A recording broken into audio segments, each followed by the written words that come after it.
Olá, paz do Senhor Jesus. Estamos aqui por mais uma leitura bíblica do nosso projeto Novo Testamento em 90 dias. Estamos na leitura do 47º dia, dia 47. Estaremos lendo Atos, livro de Atos dos Apóstolos, capítulo 23 e 24. Amém? Mas antes vamos orar. Senhor, obrigado, Jesus, por esta oportunidade que o Senhor nos dá de lermos a Tua Palavra.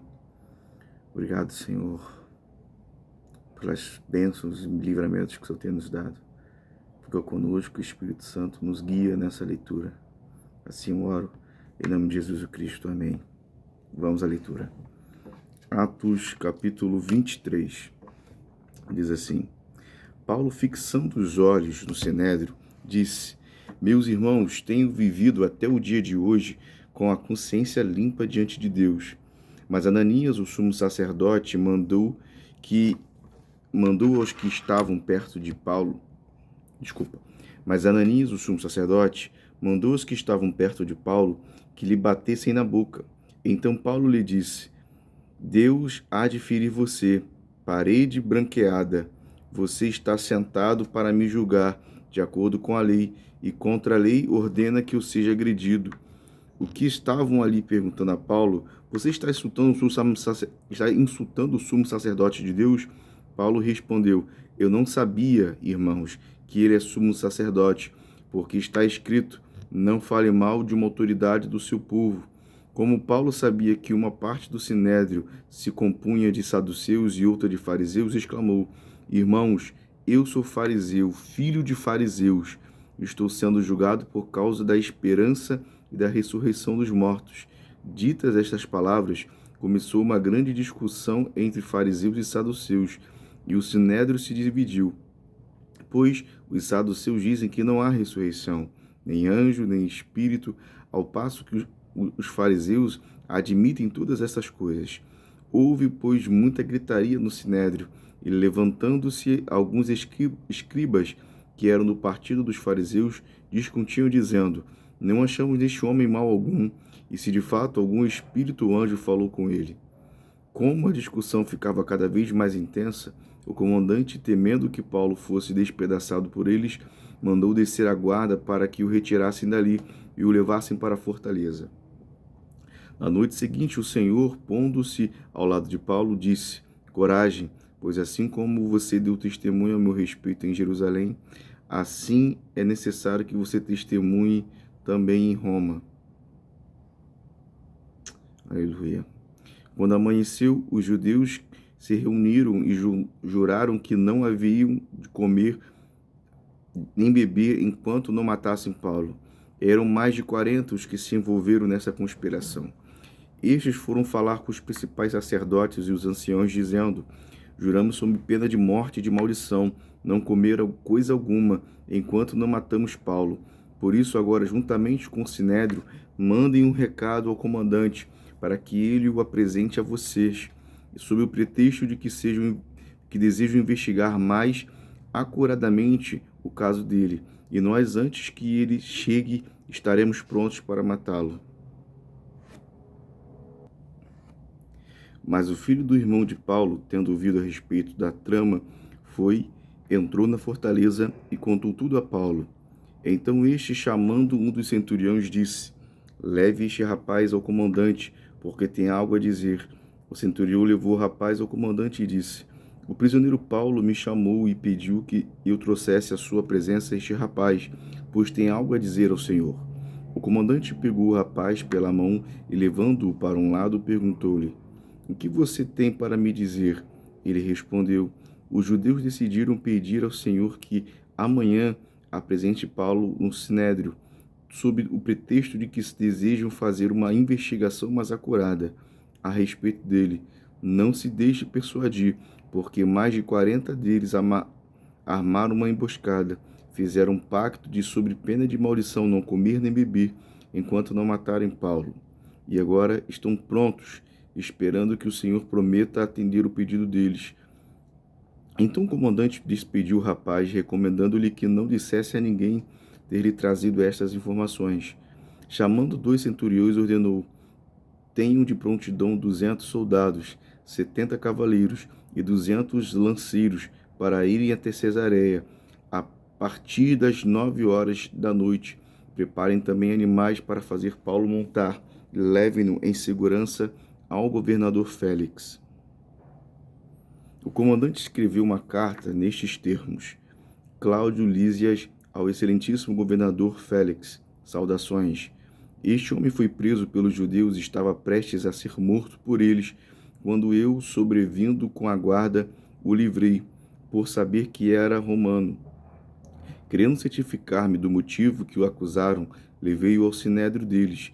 Descobri que ele era acusado de coisas referentes à lei que os rege, mas nada que justificasse morte ou mesmo prisão. Sendo eu informado de que ia haver uma emboscada contra o homem, tratei de enviá-lo imediatamente ao Senhor, intimando também os acusadores a irem dizer na sua presença o que eles têm contra ele. Passe bem. Então os soldados, conforme lhes foi ordenado, pegaram Paulo e durante a noite o conduziram até Antípatride. No dia seguinte voltaram para a fortaleza, tendo deixado os cavaleiros encarregados de seguir viagem com ele. Quando estes chegaram a Cesareia, entregaram a carta ao governador e também lhe apresentaram Paulo. Lida a carta, o governador perguntou de que província Paulo era, e quando soube que era da Cilícia, disse: ouvirei você quando chegarem os seus acusadores, e mandou que ele ficasse preso no pretório de Herodes. Atos capítulo 24. 5 dias depois, o sumo sacerdote Ananias foi até Cesareia com alguns anciãos e com certo orador chamado Tértulo, os quais apresentaram ao governador a sua acusação contra Paulo. Depois que Paulo foi chamado, Tértulo passou a acusá-lo, dizendo: Excelentíssimo Félix, tendo nós desfrutados de paz perene por meio do Senhor e tendo sido feitas o seu providente cuidado, notáveis reformas em benefício deste povo, sempre e em todos os lugares reconhecemos isto com profunda gratidão. Entretanto, para não deter o Senhor por muito tempo, peço que, de acordo com a sua clemência, nos ouça por alguns instantes, porque tendo nós verificado que este homem é uma peste e promove desordem entre os judeus do mundo inteiro, sendo também o principal agitador da seita dos nazarenos, o qual também tentou profanar o templo, nós o prendemos com o intuito de julgá-lo segundo a lei, mas, sobrevindo o comandante Lísias, os arrebatou das nossas mãos com grande violência, ordenando que os seus acusadores viessem à presença do Senhor. Se o interrogar o Senhor mesmo, poderá tomar conhecimento de todas as coisas que nós o acusamos. Os judeus também concordaram na acusação, afirmando que essas coisas eram assim.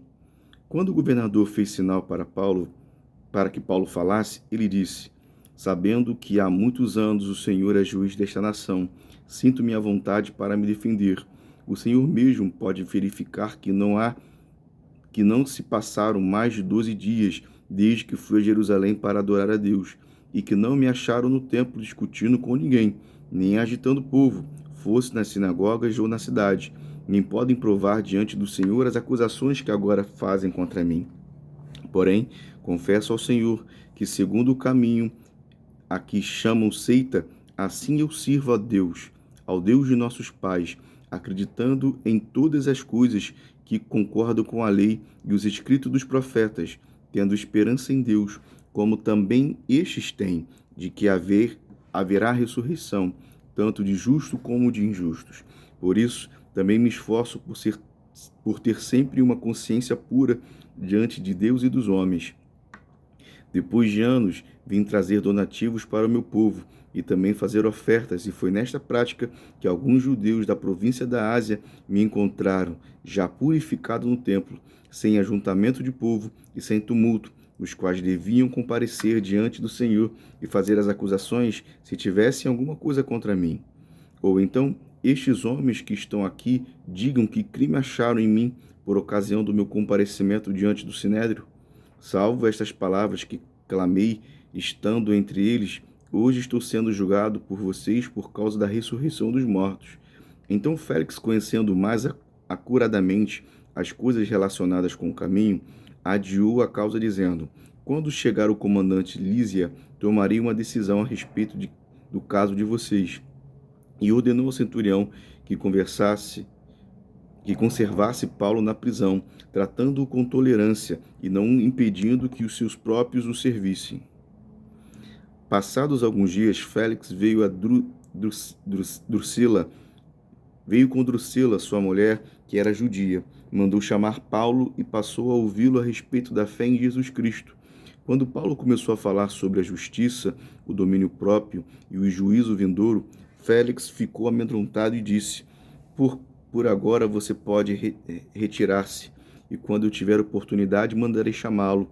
Ao mesmo tempo, esperava que Paulo lhe desse dinheiro, por isso, chamando-o mais frequentemente, conversava com ele. 2 anos mais tarde, Félix teve por sucessor Pórcio Festo, e como Félix queria assegurar o apoio dos judeus, manteve Paulo encarcerado.